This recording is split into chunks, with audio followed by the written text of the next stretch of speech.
வேத புஸ்தகத்தில் பரிசுத்த லூக்கா எழுதின சுவிசேஷம் 19ஆம் அதிகாரம் முதல் 3 வசனங்களை நான் வாசிக்கிறேன். பைபிளில் இயேசுவை பற்றி சொல்லப்பட்டிருக்கிற ஒரு சம்பவம். இயேசு எரிகோவில் பிரவேசித்து அதன் வழியாக நடந்து போகையில் ஆயக்காரருக்கு தலைவனும் ஐஸ்வர்யவானுமாயிருந்த சகியு எனப்பட்ட ஒரு மனுஷன் இயேசு எப்படிப்பட்டவரோ என்று அவரை பார்க்க வகை தேடினான். அவன் குள்ளனானபடியால் ஜனக்கூட்டத்தில் அவரை காணக்கூடாமல் இயேசு போகும் வழியில் முன்னாக ஓடி அவரை பார்க்கும்படி ஒரு காட்டத்தை மரத்தில் ஏறினான். இயேசு எப்படிப்பட்டவர் என்பதை நான் பார்க்கணும் அப்படின்னு ஒரு மனிதனுக்குள்ள ஆசை. இவன் எரிகோ என்ற பட்டணத்தில் பெரிய செல்வந்தன், பெரிய பணக்காரன், பெரிய ஒரு கவர்மெண்ட் ஜாப் அவனுக்கு, chief tax collector, income tax ஆஃபீஸர்னு சொல்லலாம். இப்போ அது மாதிரி பெரிய ஒரு கவர்மெண்டில் ஆஃபீஸர். அப்போ நல்ல பதவி, நிறைய பணம் எல்லாமே இருந்தார். நிம்மதி இல்லை, சமாதானம் இல்லை. இயேசு பற்றி கேள்விப்பட்டிருந்தான். இப்படி ஒருத்தர் இருக்கிறாரு, அவர் கடவுள் மனிதனாக நம்ம மத்தியில் உலாவி கொண்டிருக்கிறார் அப்படின்னு சொல்லப்பட்டதுனால இவர் எப்படிப்பட்டவனை பார்க்கணும் ஆசைப்பட்டான். இயேசு அவனுக்கு தன்னை வெளிப்படுத்தி காண்பித்தார். அவனை காண்கிற தேவன் என்றும் அவனை ரட்சிக்கிற ஆண்டவர் என்று தன்னை வெளிப்படுத்தி அவனுடைய குடும்பத்தில் இருக்கிற பாவ சாபத்தை மாற்றி ரட்சிப்பின் சந்தோஷத்தை கொடுத்தார். அதான் எழுதப்பட்டிருக்கிறது.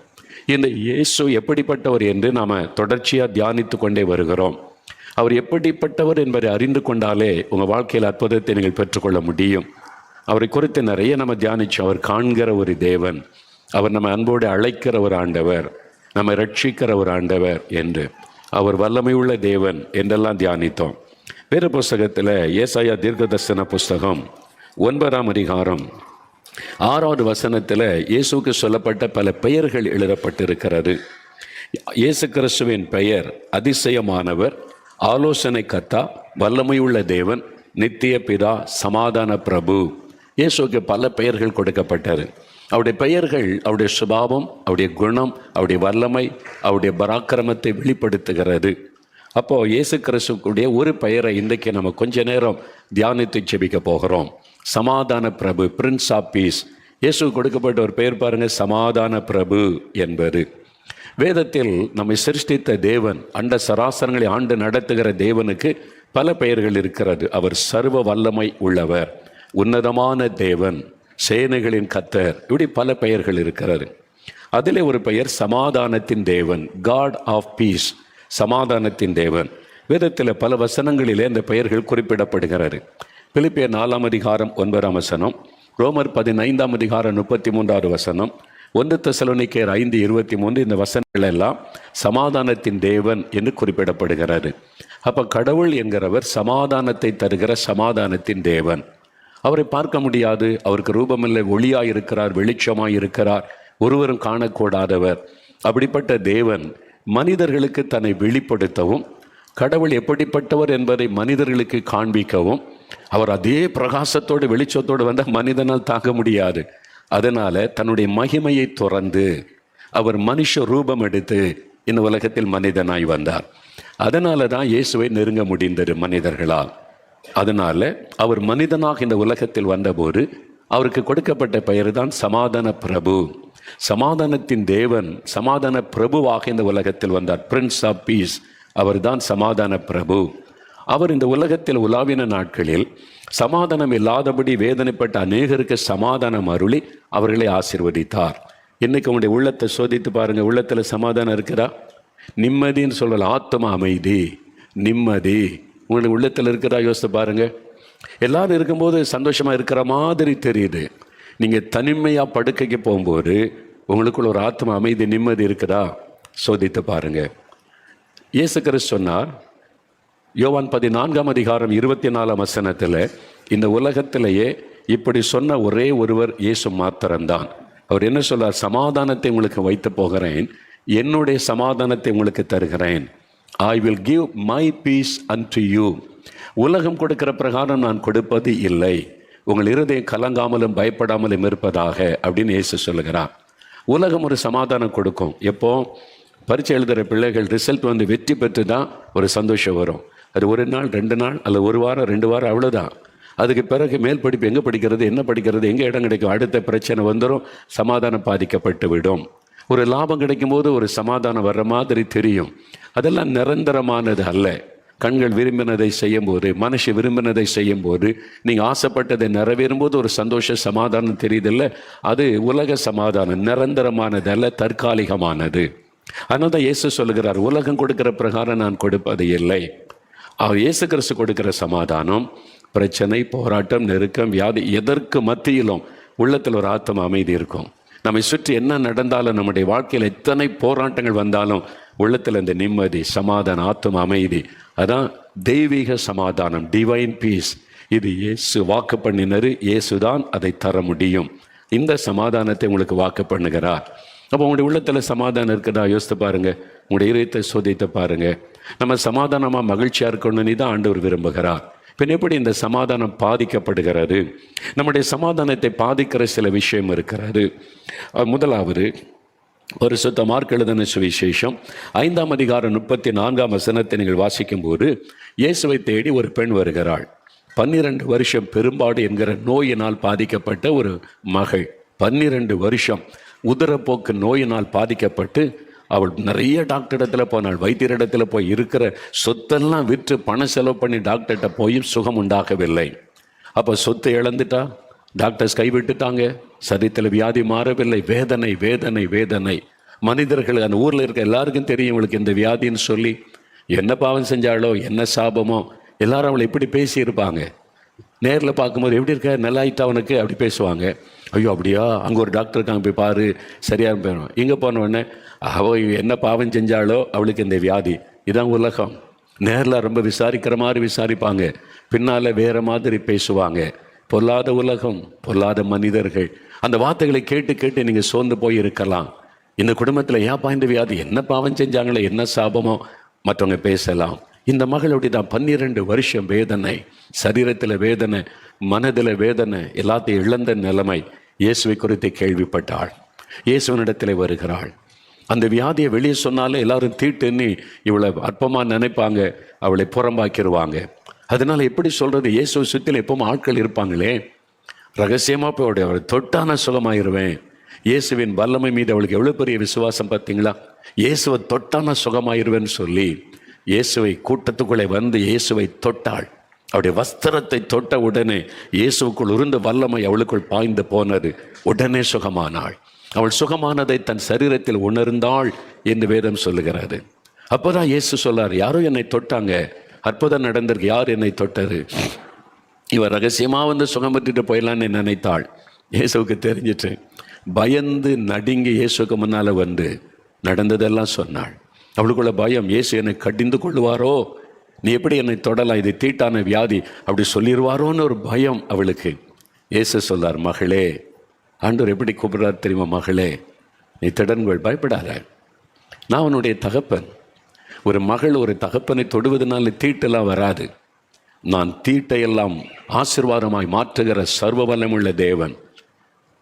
நீ சமாதானத்தோடு போய் உன் வேதனை நீங்க சுகமாயிரு, ஆண்டவர் அனுப்ப. சுகமாயிரு மகளே, இனிமே உனக்கு வேதனை எல்லாம் முடிந்தது. 12 வருஷ வேதனை, நிந்த அவமானம் முடிந்தது. சமாதானத்தோட போ மகளே. அதான் இயேசு. அவருடைய சமாதானத்தை பாதித்தது இந்த வியாதி. ஆண்டவர் அந்த வியாதியை சுகமாக்கி சமாதானத்தை கொடுத்த மகிழ்ச்சியோடு அனுப்பினார். இன்றைக்கு உங்களுடைய உள்ளத்தில் உங்களுடைய சரீரத்தில் ஒரு வியாதி, ஒரு வேதனை உங்களை பாதித்து கொண்டே இருக்கிறது, பாதித்து கொண்டே இருக்கிறது, பல வருஷமாய் தொடர்ந்து வந்து கொண்டே இருக்கிறது. வேதனை ஒரு பக்கம், பணம்லாம் செலவு பண்ணி எத்தனை டாக்டர்ஸ், எத்தனை மருத்துவம், எல்லா பணமும் வீணாயத்தை தவிர சுகமுண்டாகலை. கைவிடப்பட்ட நிலைமை, வேதனையும் மாறலை, பணமும் போய்விட்டது, மற்றவங்க ஒரு மாதிரி பேசக்கூடிய சூழ்நிலை. இப்படிப்பட்ட ஒரு கஷ்டத்தில் இருக்கிறீங்களா? இயேசு சொல்றார், நீ பயப்படாதே மகளே, பயப்படாதே மகனே, நான் உனக்கு சுகம் தருகிறேன். உங்களுடைய சமாதானத்தை பாதித்த அந்த வியாதியை மாற்றி சுகம் கொடுத்து உங்களுடைய மகிழ்ச்சியோடு அனுப்பத்தான் இயேசு உங்களோடு பேசுகிறார். நீங்கள் விசுவாசத்தோடு ஜெபித்தா போகிற ஆண்டு சொல்ல, உன் விசுவாசம் உன்னை ரட்சித்தது மகளே, அப்படிதான் ஆண்டு சொல்லுகிறார். விசுவாசம், நீங்கள் விசுவாசத்தோடு இயேசுவை கூப்பிட்டீங்கன்னா இன்றைக்கு உங்களுக்கு அற்புதம் நடக்கும். விசுவாசம், அதுதான் ஆண்டவர் எதிர்பார்க்கிறார். எந்த வியாதியாக இருந்தாலும் விசுவாசத்தோடு கூப்பிட்டா கட்டாயம் இயேசு அற்புதம் செய்தருவார். அவ்வளவு அற்புதமான ஒரு ஆண்டவர். அவர் உங்களை நேசித்து ஆண்டவர் உங்களுக்கு அற்புதம் செய்ய ஆயத்தமாய் வந்திருக்கிறார். பயப்படாருங்க, விசுவாசத்தோடு கூப்பிடுங்க. இயேசுவே என்னை தொடும், இயேசுவே என் குழந்தையை தொடும், இயேசுவே என் மகனை தொடும், சுகமாக்கும்னு கேளுங்க. ஆண்டவர் அற்புதம் செய்திருவார். ஒரு சமயம் ஒரு குடும்பத்தார் அப்படி தான் ஒரு அனுபவத்தை சொன்னாங்க. அந்த வீட்டில் அந்த தகப்பனார் குடிச்சிட்டு துன்மார்க்கமாய் நடந்தார். அந்த வீட்டில் ஒரு சின்ன ஸ்கூலில் படிக்கிற மகள், அந்த தாய் நம்முடைய ஜெபிக்கலாம் நிகழ்ச்சியை பார்த்து, இப்படி ஒரு ஆண்டவர் இருக்கிறாரே, இந்த இயேசுவை நம்ம தேடுவோமேன்னு சொல்லி அவங்க இயேசுவை ஏற்றுக்கொண்டு ஜெபிக்க ஆரம்பித்தாங்க. அந்த கணவருக்கு பிடிக்கலை. நமக்கு எவ்வளோ கடவுளாக இருக்காங்க, நம்பிக்கையாக இருக்குது, என்ன ஏசுன்னு புதுசாக அவர் கடவுள்னு திட்டுவார். அதனால் அவர் இல்லாத நேரத்தில் இந்த தாயும் இந்த குட்டி மகளும் ஜெபம் பண்ணுவாங்க. அப்படி தான் போய் கொண்டு இருந்தது. எங்கள் அப்பாவும் உண்மை அறிந்து கொள்ளணும் அப்படின்னு ஜெபம் பண்ணுவாங்க. ஒரு நாள் பாருங்கள், அவர் குடித்து அவருடைய சரீரம் பாதிக்கப்பட்டு அவர் வியாதி படுக்கையில் ஆயிட்டார். டாக்டர்கிட்ட கொண்டு போனாங்க. அவருடைய ஈரல் முற்றிலும் அழுகிவிட்டார், பாதிச்சிட்ட குடியினால். இன்னும் அவ்வளோதான் அப்படின்னு சொல்லி வீட்டில் வச்சு பார்த்துக்கொள்ளுங்கன்னு அனுப்பிட்டாங்க. வீட்டில் கொண்டு வந்து மரண படுக்கையில் இருக்கிறார். ஒரு நாள் அவர் அப்படியே மூச்சு விட முடியாமல் தவித்த மரணம் நெருங்கி கொண்டு இருக்கிறார். இந்த மனைவி அந்த சின்ன மகள் பார்க்குறாங்க. அப்போ என்ன செய்கிற, அந்த மகள் பார்க்குற அப்பாவுக்கு உயிர் போய் கொண்டு இருக்கிறாரு. மூச்சு விட முடியல, மறிக்கிற ஒரு சூழ்நிலை, கைவிடப்பட்ட நிலைமை. அந்த நேரத்தில் அந்த சின்ன மகள் முழங்கால் போட்டு, ஏசப்பா வாங்க, ஏசப்பா வாங்க, எங்கள் அப்பாவை தொடுங்க. அவ்வளோதான் அவன் ஜெபித்த ஜெபம். அதுக்கு மேலே ஜெபிக்க தெரியாது. அவங்க இப்போ தான் இயேசுவை ஏற்றுக்கொண்டு இருக்கிறாங்க. அழகாக வார்த்தைலாம் போட்டு ஜெபிக்க தெரியாது. அந்த சின்ன மகள் ஜெபம் பண்ணாலாம், ஏசப்பா நீங்கள் வாங்க, எங்கள் அப்பாவை தொடுங்க, ஏசப்பா வாங்க, எங்கள் அப்பாவை தொட்டு குணமாக்குங்க. அவ்வளோதான். திடீரென்று அவர் உயிர் பற்றி எழும்பினார். மரண கட்டு மாறி சுகமாகி, என்னென்ன இயேசு என்னை தொட்டார் பாருங்க, இயேசு என்னை தொட்டார், மரணக்கட்டு மாறி சுகம் உண்டாகிவிட்டது. அந்த குடும்பத்துக்கு எப்படி இருக்க சந்தோஷம் இல்லை? அந்த சின்ன மகளை பார்த்து எவ்வளோ சந்தோஷம், அவளுக்கு எவ்வளோ ஒரு விசுவாசம். அந்த சின்ன மகள் கூப்பிட்டா, ஏசப்பா எங்கள் வீட்டுக்குள்ளே வாங்க, எங்கள் அப்பாவை தொடுங்க, சுகமாக்குங்க. இயேசு அந்த ஜெபத்தை கேட்டார், அற்புதமாய் சுகமாக்கி விட்டார். அந்த சின்ன பிள்ளைக்கு அவ்வளோ சந்தோஷம். என் ஜெபத்தை கேட்டு ஏசப்பா எங்கள் வீட்டுக்குள்ளே எங்கள் அப்பாவை தொட்டுட்டாங்களே. விசுவாசம், அந்த சின்ன மகளுடைய விசுவாசம். நீங்கள் விசுவாசத்தோடு கூப்பிட்டா இன்றைக்கு உங்கள் வீட்டில் அற்புதம் நடக்கும். வியாதியை குணமாக்கி உங்களுடைய துக்கத்தை சந்தோஷமாய் மாற்றுவார். சமாதானம் உங்களுடைய உள்ளத்தில் வரும். இன்னொரு சம்பவத்தை யோவான் 20ஆம் அதிகாரத்தில் வாசிக்கும்போது, யோவான் 20ஆம் அதிகாரம் 19ஆம் வசனத்தில், இயேசு சிலுவையில் அறைந்து அதன் பிறகு அவர் அடக்கம் பண்ணியாச்சு. இயேசு சொன்னார், நான் மரிப்பேன், என்னை அடக்கம் பண்ணுவாங்க, 3ஆவது நாள் உயிரோடு நான் எழும்புவேன். அவர் மரித்த உயிரோடு எழும்பணும். அப்போ தான் அவர் மூலமாக ரட்சிப்பு, விடுதலை, ஆசீர்வாதம் உண்டாகும். இயேசு அதை சொன்னார். சீஷர்கள் அதை சரியாக கவனிக்கலை. அதனால் இயேசு மரித்து அடக்கம் பண்ணப்பட்டோன்னு சோகமாயிட்டாங்க. பயம். 3 வருஷம் இயேசுவோடு இருந்தோம், இனிமேல் என்ன பண்ண போகிறோம்? இயேசுவை கொலை பண்ண மத தலைவர்கள் நம்மளையும் கொன்னுருவாங்களே, மனுஷன் பயம். இனிமேல் எப்படி சாப்பிட போகிறோம்? எல்லாத்தையும் விட்டு விட்டு இயேசுவை பின்பற்றி வந்தோமே. எதிர்காலத்தை குறித்த பயம், மரண பயம். இந்த பயத்தினால சமாதானம் போய்விட்டார். பயம் வந்துட்டா சமாதானம் இருக்காதுல்ல. ஏதோ ஒரு காரியத்துக்கு பயந்து கொண்டு இருக்கிறீங்க, அதனால சமாதானம் இல்லை, தூங்க முடியல. அந்த பயம் வந்துக்கிட்டே இருக்குது, மைண்டில் ஓடிக்கிட்டே இருக்குது. இதுக்கு என்ன பண்ண, அதுக்கு என்ன பண்ண, எதிர்காலம் என்ன செய்கிறது, இந்த தேவைக்கு என்ன பண்ணுவது, பிள்ளைகளுடைய திருமணத்துக்கு என்ன செய்வது, ஐயோ இந்த மக்கள் இப்படிலாம் ஏதாவது பண்ணித்தான் என்ன செய்வது. மனிதர்களை குறித்த பயம், சூழ்நிலைகளை குறித்த பயம், எதிர்காலத்தை குறித்த பயம், இனி வாழ முடியுமா என்கிற பயம். சிலருக்கு காரணமில்லாத பயம், ராத்திரில தூங்க முடியல, பயப்படுத்துகிற சொப்பனை வருது, பயப்படுத்துகிற காட்சி வருது, மனதில் பயப்படுத்துகிற காரியம் ஓடுது, ராத்திரி எல்லாம் தூங்க முடியல, வேதனையோடு இருக்கிறீங்கல்ல. இங்க பாருங்க, 20ஆவது அதிகாரம் 19ஆம் வசனத்துல இயேசு கிறிஸ்து மரணத்தை ஜெயித்த உயிரோடு எழுந்தார். இவங்களுக்கு தெரியல, சீஷர்களுக்கு பயந்துகிட்டு ஒரு வீட்டுக்குள்ள கதவெல்லாம் மூடிட்டு பயந்து உள்ள உட்கார்ந்து இருக்கிறாங்க. இயேசு நடுவே நின்றார். வசனம் சொல்லுகிறது, அந்த தினம் இயேசு நடுவே நின்று உங்களுக்கு சமாதானம் என்றார். என் பிள்ளைகளே, உங்களுக்கு சமாதானம். பயந்துகிட்டு இருக்கீங்களா? எதிர்காலத்துக்கு குறித்து பயப்படுறீங்களா? மனுஷரை குறித்து பயப்படுறீங்களா? நாளை தினத்தை குறித்து பயப்படுறீங்களா? நான் உயிரோடு இருக்கிறேன். நான் என்ன செத்து போன கடவுளா? உயிரோடு எழுந்து உயிரோடு இருக்கிற தேவன், மரித்த உயிரோடு இருக்கிறவர். அதனால நீங்கள் சமாதானம், உடனே உங்களுக்குள்ள சந்தோஷம் வந்து விட்டது. அந்த பயம் ஓடி மறைந்த உள்ளத்தில் சந்தோஷம், மகிழ்ச்சி அடைந்தார்கள், சந்தோஷப்பட்டார்கள் என்று வசனம் சொல்லுகிறாரு. எனக்கு ஏதோ ஒரு பயம் உங்களை வாட்டி வதைக்கிறது, பயம், கலக்கம். அதனால தூங்க முடியல, சாப்பிட முடியல, நிம்மதியாக இருக்க முடியல, கலங்குறீங்கல்ல. இயேசு சொல்லுகிறார், நான் உயிரோடு இருக்கிற ஆண்டவர், மரித்த உயிரோடு இருக்கிற தேவன். நான் சொல்லுகிறேன், உங்களுக்கு சமாதானம் என் பிள்ளைகளே. பயம் விலகும், உங்களை பயப்படுத்துகிற சூழ்நிலைகள் மாறும். அதுக்கு ஆண்டவர் உங்களுக்கு அற்புதம் செய்வார். அதுக்கு தான் ஆண்டவர் வந்திருக்கிறார். சில சமயம் இந்த பயத்துக்கு பின்னால் இருப்பது பொல்லாத ஒரு பயப்படுத்துகிற ஆவி, பிசாசு தான் பயப்படுத்தி மனிதர்களை அடிமைப்படுத்துவது. பயத்தின் ஆவி சொப்பனத்தை கொண்டு வந்து பயமுறுத்துவது, சூழ்நிலைகளை காண்பித்து பயமுறுத்துவது. ஒருத்தர் சொல்றாங்க, என்ன காரணம்னே தெரியல, நான் பயமா இருக்குது. ஒரு மகள் ஜெபிக்க வரும்போது சொல்லுகிறாள், எங்களுக்கு என்ன காரணம்னே எனக்கு சொல்ல தெரியல, நான் பயமா இருக்குது. பயம் அது ஒரு அசுத்த ஆவி, பயப்படுத்துகிற ஆவி. அந்த மாதிரி உங்களை ஒரு அசுத்த ஆவி பயப்படுத்தி கொண்டிருக்கலாம். யாரோ பேசுகிற சத்தம் கேட்குது, உள்ளத்தில் பயம் வருது. உள்ளத்துக்குள்ளேருந்து யாரோ பேசுகிறாங்க, பயம் வருகிறது. பிசாசானவன் பல விதங்களில் பயத்தை உண்டாக்கி மனிதர்களை வேதனைப்படுத்துகிறவன். அதனால தான் இயேசு சொல்கிறார், பயப்படாதுங்க, பயப்படாதுங்க, உங்கள் இருதயம் கலங்காமல் பயப்படாமல் இருப்பதாக.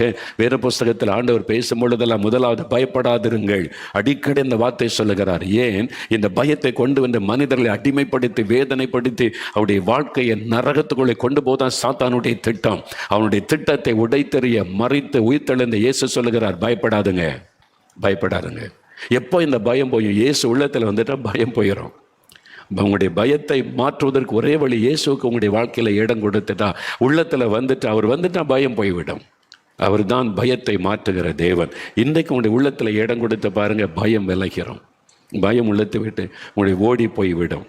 ஏதோ ஒரு காரியம் உங்களை பயமுறுத்துகிறார், கலங்குறீங்க, அடுத்து என்ன ஆகுமோன்னு சொல்லி பயந்து நிற்கிறீங்க. ஆண்டவர் இந்த பயத்திலிருந்து உங்களுக்கு விடுதலை கொடுக்க விரும்புகிறார் இன்றைக்கு. அதுக்கு தான் ஆண்டவர் சொல்லார், சமாதானத்தை உங்களுக்கு தருகிறேன். பயம் போயிட்டா உள்ளத்தில் சமாதானம், சந்தோஷம் வந்துடும், மகிழ்ச்சி வந்துவிடும்.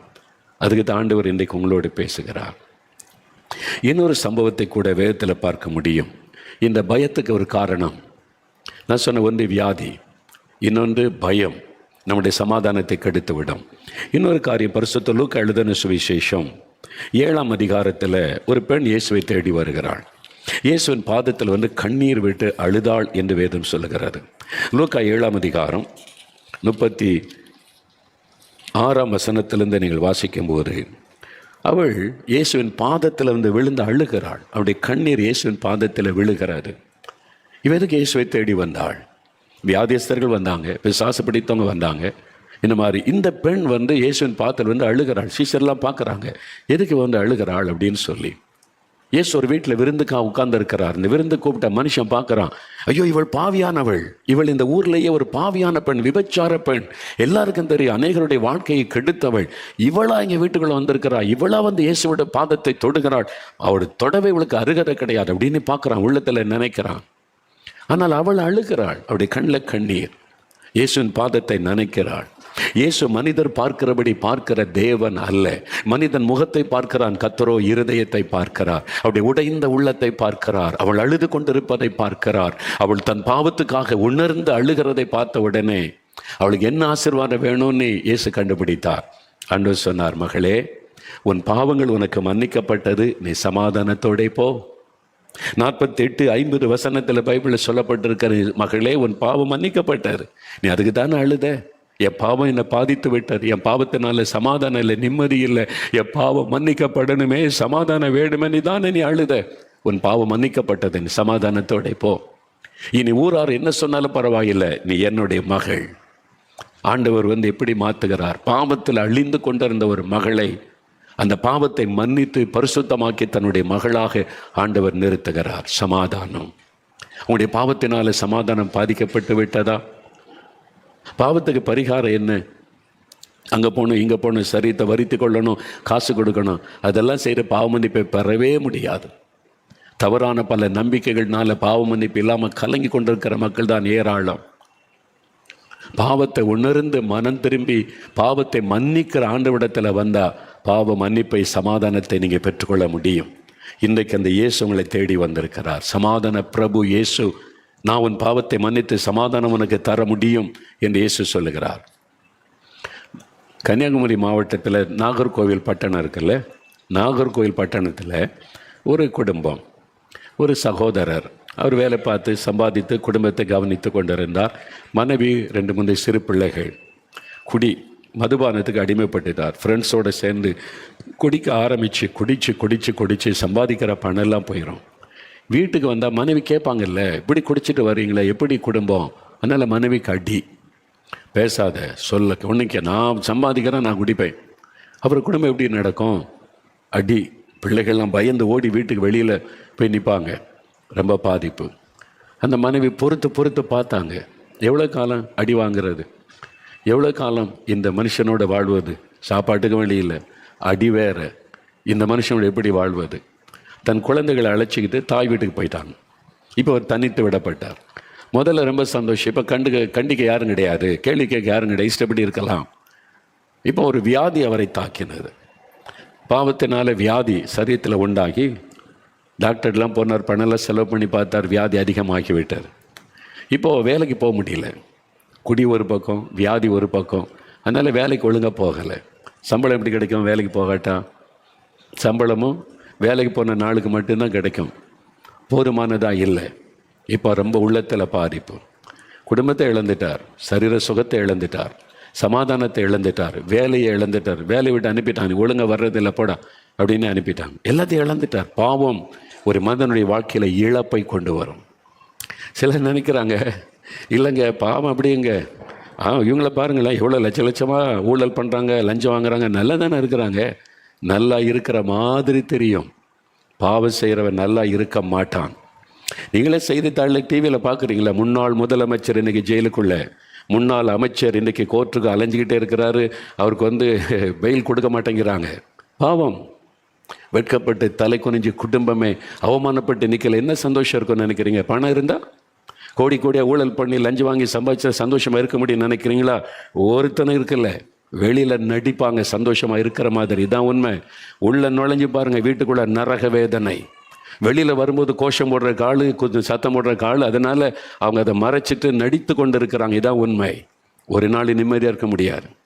அதனால தான் நிறைய அப்படி பாருங்களேன், இந்த அநியாயம் பண்ணுறவங்களாம் பாருங்கள், ராத்திரி குடிச்சிட்டு தான் படுக்க போவாங்க. ஏன்னா அந்த ராத்திரி தான் மனசாட்சி வாதிக்கும்.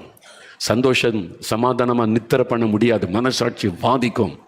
அந்த மனசாட்சி பேசுகிறதை கேட்காமல் இருக்க தான் போதையில் அவங்க தூங்க போகிறது. நிறைய பார்க்குறதில்ல, அமைச்சர்கள் முதலமைச்சர்கள் போதையில் குடியில் ஏன் இருக்கிறாங்கன்னு நினைக்கிறீங்க?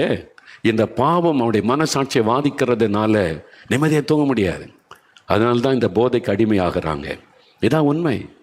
அப்போ ஒரு மனிதன், பாவத்தில் இருக்கிற மனிதன் நிம்மதியாக இருக்கவே முடியாது. பாவம் செய்கிறவனுக்கு, துன்மார்க்கனுக்கு சமாதானம் இல்லை என்று ஆண்டவருடைய வார்த்தை சொல்லுகிறார். எப்படி சமாதானமாக இருக்க முடியும்? சின்ன பாவமாக இருந்தாலும் சரி, நீங்கள் 100 ரூபா லஞ்சம் வாங்கினாலும் பாவம்தான், 100 கோடி வாங்கினாலும் அது பாவம்தான்.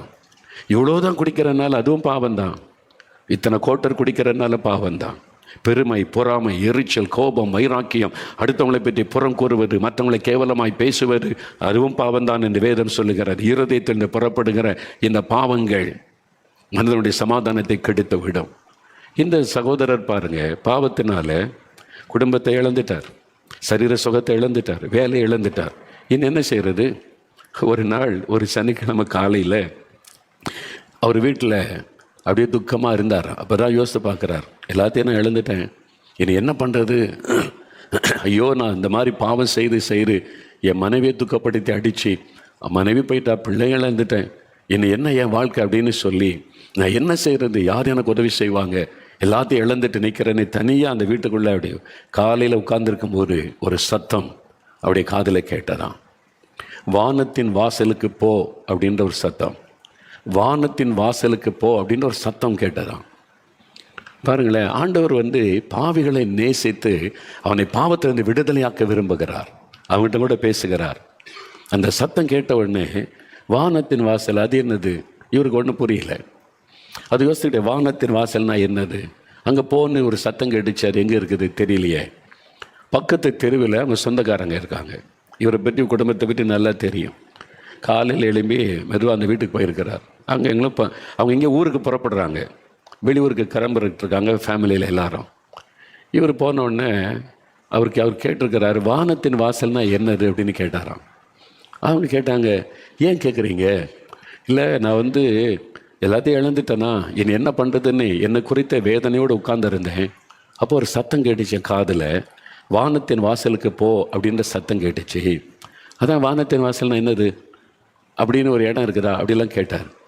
அவங்களுக்கு ரொம்ப ஆச்சரியப்பட்டு, நாங்கள் அங்கே தான் போகிறோம், நீங்கள் வாங்குறீங்களா என் கூட அப்படின்னு கூப்பிட்டாங்களாம்.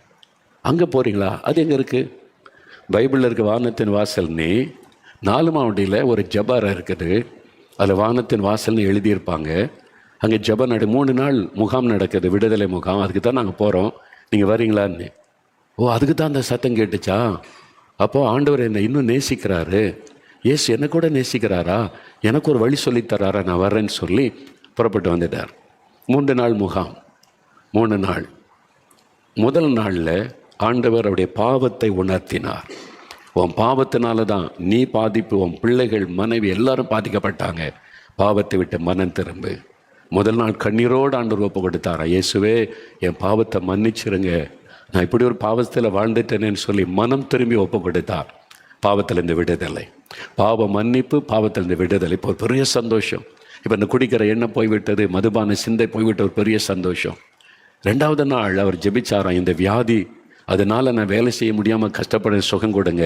இயேசு 2வது நாள் அவரை தொட்டு சுகமாக்கிட்டார். 3வது நாள் தான் திறப்பின வாசல் ஜெபம். அதனால நான் இயேசு என் பாவத்திலிருந்து விடுதலை கொடுத்துட்டீங்க, வியாதியை சுகமாக்கிட்டீங்க, என் குடும்பம் பிரிஞ்சு போயிட்டேன், என்னால் தான் என் மனைவி பிள்ளைகள் பிரிஞ்சுட்டாங்க, என் குடும்பம் எனக்கு வேணும், என் வேலை எனக்கு வேணும் அப்படின்னு ஜெபம் பண்ணாராம். முகாம் முடிஞ்சு வீட்டுக்கு வருகிறார். மனைவி பிள்ளைகளோட வீட்டுக்கு வந்திருக்கிறாங்க. கர்த்தரை கொண்டு வந்துட்டார். அவருக்கு அவ்வளோ சந்தோஷம். இப்படிலாம் ஒரு அற்புதம் செய்கிற ஆண்டவர். அவர் சொன்னார், மனைவிட்ட மன்னிப்பு கேட்டு, நான் பாவம் செய்துட்டேன், இப்போ மனம் திரும்பிட்டேன், இயேசு என்னை மன்னிச்சிட்டார். இழந்த வேலை அவருக்கு திரும்ப கிடைத்தார். இன்னைக்கு குடும்பமாக சந்தோஷமாக இருக்கிறான். எவ்வளோ சந்தோஷம் இல்லை? அவர் இதை சொல்லும்போது எனக்கே ஆச்சரியம். இயற்கைக்கு மேற்பட்ட காரியத்தை ஆண்டவர் செய்கிறார். ஒரு ஆத்மா ரட்சிக்கப்பட ஆண்டவர் தன்னை வெளிப்படுத்துகிறார். அந்த மனிதன் பாவம் செய்து எல்லாத்தையும் இழந்திருந்தாலும் ஆண்டவர் அவர் மேல் அன்பு கூர்ந்து சொல்றார், மகனே நீ என்கிட்ட வா, இங்கே ஜெபம் நடக்குது, வா, நான் உன்னை சந்திக்கணும்னு சொல்லி அழைத்து கொண்டு வந்து சந்தித்து 3 அற்புதம். பாவத்திலிருந்து விடுதலை, வியாதியிலிருந்து சுகம், இழந்து போன ஆசீர்வாதத்தை திரும்ப கொடுத்தார். இன்றைக்கு பாவத்தினால சமாதானத்தை இழந்துட்டீங்க, நிம்மதியை இழந்துட்டீங்க, குடும்ப சந்தோஷத்தை இழந்துட்டீங்க. இயேசு உங்களோடு பேசுகிறார், நீ மனம் திரும்ப மகனே, உன் பாவத்தை விட்டு மனம் திரும்ப, நான் உன்னை மன்னிக்க ஆயத்தமா இருக்கிறேன், விடுதலை கொடுக்க ஆயத்தமா இருக்கிறேன். இயேசு உங்களை பார்த்து சொல்லுகிறார். யாரையும் பாவி என்றவர் புறம்பே தள்ள மாட்டார். இயேசு பாவிகளின் சிநேகிதன். இயேசுவால எப்படிங்க பாவத்தை மன்னிக்க முடிஞ்சு ஒரு மனிதனுடைய வாழ்க்கையை மாற்ற முடிகிறது? ஏன் தெரியுமா? அவர் தான் பாவத்திற்கு பரிகாரி.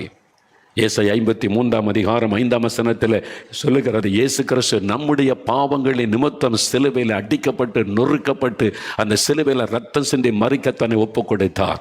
உங்களுக்காக, எனக்காக. பாவத்துக்கு தண்டனை நம்ம மேலே தானே வரணும். நம்முடைய தண்டனையை இயேசு தன்மையில ஏற்றுக்கொண்டார். நமக்கு வர வேண்டிய தண்டனையை தன்மையில ஏற்றுக்கொண்டு சிலுவையில் அடிக்கப்பட்டு நொறுக்கப்பட்டு அவமானப்படுத்தப்பட்டு ரத்தம் வடிய தொங்கினார். அதனால தான் இயேசு கிறிஸ்துவின் ரத்தம் சகல பாவங்களை நீக்கி நம்மை சுத்திகரிக்கும். இயேசுவே என்னை மன்னியுன்னு சொல்லும்போது கண்ணுக்கு தெரியாத ஒரு அற்புதம் நடக்கிறது. அவருடைய ரத்தத்தின் வல்லமை நம் இருதயத்தை கழுவி சுத்திகரித்து விடும். அந்த பாவத்தின் பாரம் போய்விடும், பாவத்தின் வேதனை நீங்கிவிடும், ஒரு சந்தோஷம், அந்த மகிழ்ச்சி நம் உள்ளத்தில் வந்துவிடும். இயேசு கிறிஸ்துவின் ரத்தம். கொலோசியர் 1:20 சொல்லுகிறது, இயேசு சிலுவையில் சிந்தின ரத்தத்தின் மூலமாய் சமாதானத்தை உண்டாக்கினார். நமக்கு சமாதானத்தை கொடுக்க தன்னுடைய பரிசுத்தமுள்ள ரத்தத்தை இயேசு சிலுவையில் சிந்தி கொடுத்தார். பலியாக தன்னை அர்ப்பணித்தார். அவர்தான் பரிகாரம். அதனால நம்ம அதை விசுவாசித்து, இயேசுவே என்னை மன்னியும், விடுதலை தாரும், சுகம் தாரும், ஆசீர்வதியும் என்று கேட்கும் பொழுது இந்த சமாதானத்தை பாதிக்கிற சகல காரியத்தை மாற்றி நமக்குள்ள ஒரு தெய்வீக சமாதானம், ஒரு நிம்மதி, மகிழ்ச்சி எப்பவும் இருக்கிற மாதிரி ஆண்டவர் தருவார். இன்னைக்கு உங்களுக்கு தேவையில்லை சமாதானம்? உங்களுக்கு வேணுமா சமாதானம்? இயேசு கொடுக்க ஆயத்தம். பணம் செலவு பண்ண வேண்டாம், உங்களை வருத்தப்படுத்த வேண்டாம், எங்கேயும் போக வேண்டாம், 4 மாடிக்கு நீங்கள் நடந்தெல்லாம் வர வேண்டாம், இங்கே இடத்தெல்லாம் சுத்த வேண்டாம். இருக்கிற இடத்துல அவங்க வீட்டில் இருந்து கொண்ட, இயேசுவே என் பாவத்தை மன்னிச்சிருங்க, எனக்காக நீங்கள் சிலுவையில் இவ்வளோ பாடுபட்டதை நான் விசுவாசிக்கிறேன், என் உள்ளத்தில் வாங்க, என் பாவத்தை மன்னிச்சு சமாதானம் கொடுங்க, என் வியாதியை குணமாக்குங்க, என் குடும்பத்தில் கடன் பிரச்சனை மாற்றுங்க, என் குடும்பத்தில் ஒரு குழந்தை செல்வத்தை தாங்க, எங்களுக்கு இந்த ஆசீர்வாதத்தை தாங்கன்னு நீங்கள் கேட்டால் அதை கொடுக்க இயேசு ஆயத்தமாக இருக்கிறார். இப்போ அதுக்கு தான் சிலுவையில் தன்னை பலியாய் கொடுத்தார். அவரை நோக்கி இப்போ நம்ம ஜெபிக்க போகிறோம். ஆண்டவருடைய சமூகத்தில் முழங்கால் படியிட்டு, முடிந்தவர்கள் எல்லாரும் முழங்கால் படியிடுங்க. ஆண்டவருடைய பாதத்தில் அப்படியே முழங்கால் படியிட்டு ஜெபிக்கணும்.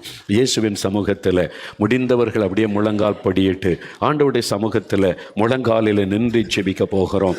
ஒருவேளை எனக்கு முழங்காலில் என்ற பழக்கம் இல்லையா, நான் உட்கார்ந்தே ஜெபிக்கட்டுமா அப்படின்னா பரவாயில்லை. இயேசு உங்களை புரிந்து கொள்ளுகிற ஆண்டவர்.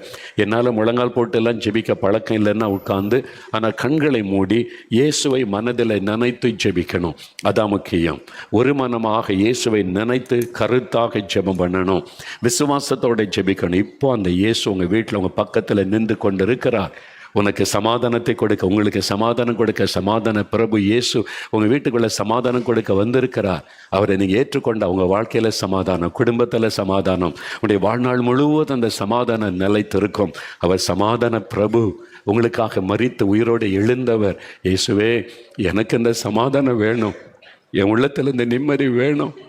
சமாதானமே இல்லை, நிம்மதியே இல்லை, என்னால் இந்த பாவத்தை விட முடியல, இந்த குடி பழக்கத்தை விட முடியல, போதை வஸ்துகளை விட முடியல, என் சுபாவத்தை என்னால் மாற்றிக்கொள்ள முடியலை. பாவம்னு தெரிந்தாலும் அதைத்தான் நான் செய்து கொண்டே இருக்கிறேன், என்னால் முடியலையே. இயேசுவே, என் பாவத்தை மன்னிங்க, பாவத்தில் இந்த விடுதலை தாங்க, எனக்கு சமாதானம் தாங்க. கண்ணீரோட கேளுங்க, உடைந்த உள்ளத்தோட கேளுங்க.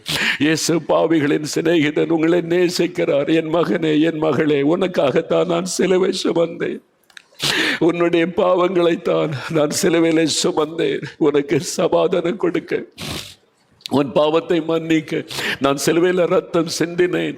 உனக்கு நான் சமாதானத்தை தருவேன் என்று உங்கள் பக்கத்தில் வந்து நிற்கிறார். இயேசு, பாவத்தை மன்னிக்கணும், சமாதானம் எனக்கு வேணும், என்னை பாவமற கழுவணும், பாவத்திலிருந்து எனக்கு விடுதலை வேணும்னு சொல்கிறவங்க உடைய வலது கரத்தை இருதயத்தில் வைங்க. வலது கரத்தை இருதயத்தில் வைத்து, இயேசுவே, என் உள்ளத்தில் வாங்க, என் பாவத்தெல்லாம் மன்னிங்க, எனக்கு பாவ மன்னிப்பு வேணும், எனக்கு சமாதானம் வேணும், எனக்கு இந்த பாவத்தில் இந்த விடுதலை வேணும். இயேசுவே, இயேசுவே, அந்த பேரை சொல்லி கூப்பிடுங்க. உங்க கணவர், உங்களுடைய பிள்ளைகள் பாவத்தில் அடிமைப்பட்டு இருந்தா நீங்க அவங்க மேல கை வைத்து ஜெபம் பண்ணுங்க. இயேசுவே, என் கணவருக்கு விடுதலை கொடுங்க, என் கணவருக்கு விடுதலை கொடுங்க, என் மகனுக்கு விடுதலை கொடுங்க, என் மகளுக்கு விடுதலை கொடுங்க, இந்த பாவத்தில் என்ன விடுதலை கொடுங்க. இயேசுவே, புது இருதயத்தை கொடுங்க. ஜெபம் பண்ணுங்க, ஜெபம் பண்ணுங்க, கண்ணீரோடு ஜெபம் பண்ணுங்க. ஆண்டவர் பார்க்கிறார். அநேகர் கண்ணீர் விட்டு அழுகிறீங்க, அநேகருடைய கண்களிலே கண்ணீர். இயேசு அதை பார்க்கிறார், இயேசுடைய கண்ணீரை பார்க்கிறார். அந்த பெண் வந்து இயேசுவின் பாதத்தில் விழுந்து அழுத பொழுது, மகளே, உன் பாவம் மன்னிக்கப்பட்டது, நீ சமாதானத்தோடு போன்னு சொல்லி ஆசீர்வதித்தாரே, அதே இயேசு உங்க பக்கத்தில் வந்து நிற்கிறார். மகளே, உன் பாவத்தை நான் மன்னிக்கிறேன், மகனே, உன் பாவத்தை நான் மன்னிக்கிறேன். இயேசுவே, இயேசுவே, மன்னியும் என்று ஜெபிக்கிறவர்களுக்கு ஆண்டவர் மன்னிப்பை தருகிறார். இயேசு கிறிஸ்துவின் ரத்தம் சகல பாவங்களை நீக்க நம்மை சுத்திகரிக்கும். அவருடைய ரத்தம் உங்களை கழுவுகிறது, இருதயத்தை கழுவுகிறது, பாவத்திலிருந்து விடுதலை தருகிறது, பாவ கட்டுகள் அறுக்கப்படுகிறது. கேளுங்க, கேளுங்க. இயேசுவே, என் உள்ளத்திலே வாரும். இயேசுவே, உம்முடைய ரத்தத்தினால் என்னை கழுவும். இயேசுவே, எனக்கு விடுதலை தாரும், எனக்கு சமாதானம் தாங்க, நிம்மதி தாங்க. ஆண்டவரே, எனக்கு நிம்மதியே இல்லை, சமாதானமே இல்லை. எல்லாரும் என்னை புறக்கணிக்கிறாங்க, பாவின்னு சொல்றாங்க, குடும்பமே என்னை அற்பமா பேசுறாங்க. இயேசுவே, இயேசுவே, கூப்பிடுங்க. ஆண்டவர் சொல்லுகிறார், நான் என்னுடைய மகனாக ஏற்றுக்கொள்கிறேன், மகளாக ஏற்றுக்கொள்கிறேன் என்று ஆண்டவர் உங்க பக்கத்தில் நிற்கிறார். பாவத்தை மறைக்கிறவன் வாழ்வடைய மாட்டான், அறிக்கை செய்து விட்டு விடுகிறவன் இரக்கம் பெறுவான் இயேசு சொல்லி இருக்கிறார். அறிக்கை இடுங்க, அறிக்கை இடுங்க. இயேசுவே, மன்னியும். இயேசுவே, உம்முடைய ரத்தம் கழுவட்டும். அநேகருடைய இருதயம் அவருடைய ரத்தத்தினால் கழுவப்படுகிறது. இயேசுடைய ரத்தம் உங்களை கழுவுகிறது. அநேகர் மேல் ஆண்டவருடைய வல்லமை இறங்குகிறது. பாவ கட்டுகள் அறுக்கப்படுகிறது, கட்டுகள் அறுக்கப்படுகிறது. மதுபான வெறியை கொண்டு வருகிற ஆவிகள் விலகுகிறது இயேசுவின் நாமத்தில். போதை வஸ்துகளுக்கு அடிமைப்படுத்துகிற ஆவிகள் விலகுகிறது இயேசுவின் நாமத்தினாலே. கண்களின் இச்சை, மாமிச இச்சைக்கு அடிமைப்படுத்துகிற ஆவிகள் விலகுகிறது இயேசுவின் நாமத்தினாலே. பாவத்தை தூண்டுகிற அசுத்த ஆவிகள் விலகுகிறது. உங்களுக்கு விடுதலை இன்றைக்கு. ஆண்டவருடைய ரத்தத்தின் வல்லமை உங்க மேல இறங்குகிறது. இயேசுடைய வல்லமை தொடுகிறது, விடுதலை உண்டாகிறது, பாவ கட்டு அறுக்கப்படுகிறது, பாவ மன்னிப்பு உள்ளத்திலே உண்டாகிறது, சந்தோஷம், சமாதானம் உண்டாகிறது. இப்ப சொல்லுங்க, இயேசுவே, உமக்கு ஸ்தோத்திரம். இயேசுவே, என்னை மன்னிக்கிறதற்காய் ஸ்தோத்திரம், என் இருதயத்தை கழுவுகிறதற்காய் ஸ்தோத்திரம். இயேசுவே, என் உள்ளத்தில் நீர் வருகிறதற்காய் ஸ்தோத்திரம். அப்படி துணிங்க, துணிங்க. இயேசுவின் பெயரை சொல்லி இயேசுவே ஸ்தோத்திரம்னு சொல்லுங்க. இப்போ ஆண்டவருடைய பலத்த வல்லமை இறங்கி அநேகருடைய கட்டுகள் அறுக்கப்படுகிறது. இன்றைக்கு மதுபான வெறியை தோண்டுகிற ஆவிகள் பலரை விட்டு வெளியேறுகிறது. இயேசுவின் நாமத்தில் உங்களுக்கு விடுதலை உண்டாகி கொண்டிருக்கிறது. விடுதலை உண்டாகி கொண்டிருக்கிற விபச்சாரத்தின் ஆவிகள் சிலரை விட்டு வெளியேறுகிறது. விபச்சாரத்தின் ஆவிகள், இச்சையை தோண்டுகிற ஆவிகள் வெளியேறுகிறது இயேசுவின் நாமத்தில். பாவ அடிமைத்தனத்தை கொண்டு வருகிற அசுத்த ஆவிகள் விலகுகிறது. பெருமையின் ஆவிகள், எரிச்சலின் ஆவிகள் உங்களை விட்டு விலகுகிறது. உங்களுடைய இருதயத்தில் ஒரு விடுதலை வருகிறது, சமாதானம் வருகிறது இயேசுவின் நாமத்தில், இயேசுவின் ரத்தத்தின் வல்லமையினால். வாய் திறந்த ஆண்டவரை துதிங்க. இயேசுவே உமக்கு ஸ்தோத்திரம், இயேசுவே உமக்கு நன்றி. என்னை கழுவினதற்காய் ஸ்தோத்திரம், சுத்திகரித்ததற்காய் ஸ்தோத்திரம் ஆண்டவரே, இயேசுவே ஸ்தோத்திரம் என்று சொல்லுங்க.